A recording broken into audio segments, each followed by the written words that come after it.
Cette vidéo, c'est la vidéo qui m'a le plus hypé depuis le début de la chaîne. Elle est un peu une sorte de touche finale. Le petit plus qui fait qu'on est fier de présenter son manga. Je sais pas si vous avez compris de quoi je parle. Oui, dans cette vidéo, je vais vous présenter comment j'ai fait la cover du manga. Elle est disponible en description. Mais attends. N'allez pas la voir avant la fin de la vidéo, gardez un petit peu le suspense. Bon, déjà on va voir comment tout a commencé. Je pense que tout a vraiment commencé quand j'ai reçu l'illustration de Shienon de Malo, que j'explique en détail dans la vidéo précédente. Il y avait donc une première illustration aux couleurs de mon manga. Ensuite, j'ai montré dans le Discord certains de mes dessins couleurs que j'ai fait dans le passé, et j'ai eu des retours assez sympas. En plus de ça, quelques abonnés ont commencé à me demander une illustration couleur. Et encore en plus de ça, on se rapproche de la fin du manga. Bref, tout me disait que c'était le moment. Je devais faire la cover.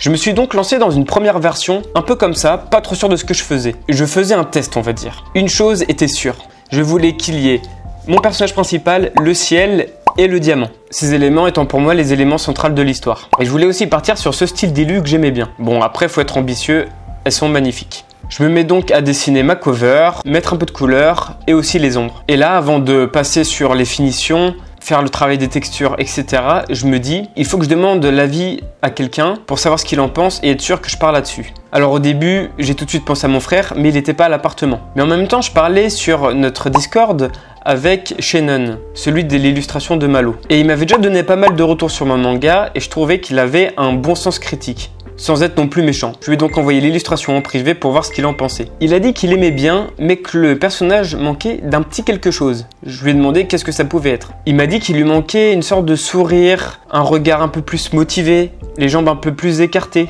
Il me dit tout ça sans trop savoir pourquoi il disait ça. C'était son intuition. Mais moi j'en ai conclu une chose et je lui ai demandé de me le confirmer. Et il a approuvé. Ma conclusion était que mon personnage n'était pas assez héroïque. Comme il me l'avait dit plus tôt dans les messages, il était gentil. Mais dans le shonen, on aime tout ce qui est dynamique, ce qui bouge, ce qui est vivant, vibrant. J'ai donc remercié Shienon et j'ai laissé tomber cette illustration pour une seconde illustration.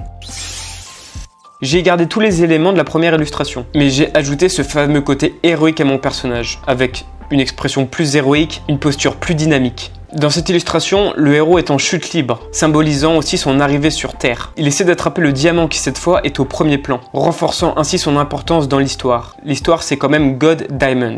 J'ai accentué l'effet de chute en faisant en sorte que les nuages tournent autour de Malo, comme s'ils étaient aspirés avec lui dans sa chute. Et voilà, j'avais le dessin de mon illustration. Ensuite, il fallait que je le passe en couleur. C'est vrai qu'avec moi pour le moment vous êtes qu'habitué à du noir et blanc, et là ça va changer un petit peu. Vous vous demandez peut-être pourquoi il y a une image avec des coquelicots sur Malo. Non, je ne compte pas la mettre sur l'illustration. En fait, quand je commence une illustration, je cherche souvent une autre photo ou illustration avec les mêmes couleurs que j'aimerais avoir dans mon illustration.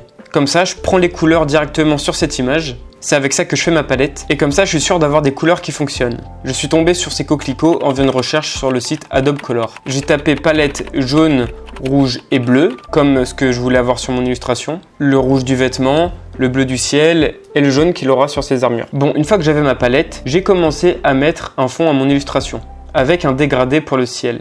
Dans mon école d'art, on m'a souvent conseillé de commencer une illustration par le fond. Le blanc du dégradé arrive au niveau du diamant et le fait un peu plus ressortir, vis-à-vis du reste de l'illustration. Ensuite, j'ai posé le logo et j'ai commencé à mettre toutes les couleurs sur le héros.